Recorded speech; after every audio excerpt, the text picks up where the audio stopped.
Sir, आजच्या या कार्यक्रमानिमित्त तुम्ही काय संदेश देताल? तुम्ही एक अभिनेता आहात आणि सामाजिक चळवळीत काम करतात. वृक्षवल्ली आम्हा सोयरे असं संतांनी म्हटलंय. काय आव्हान करा लोकांना तुम्ही वृक्ष लागवड, वृक्ष संवर्धन संदर्भात?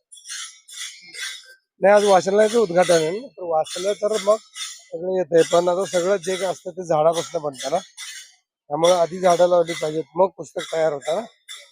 मग आपण जगतो कशावरती? झाडावरती. अन्न कशावर खातो? झाडावर. त्यामुळे झाडं लावली पाहिजेत. वाचनालयातून वाचन कमी झालंय, वाचन संस्कृती चळवळ कमी झाली, याबाबत काय आव्हान करायचं?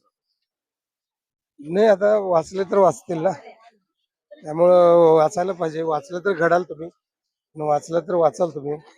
नाहीतर मग तुम्ही ABCD जी क्लासमध्ये जाल ते A क्लासमध्ये राहणार नाही. नाट्य चळवळीच्या संदर्भात काय सांगाल? ती सुद्धा थंडावली सर. नाही, नाट्य चळवळ शहरामध्ये तिकडे चांगली चालली आहे. तिकडे गावात काय परिस्थिती मला माहिती नाही, पण ते कलाकारांनी स्वतःच खांद्यावर घेतलं पाहिजे ना. धन्यवाद सर. हे होते प्रसिद्ध अभिनेते सयाजी शिंदे सर.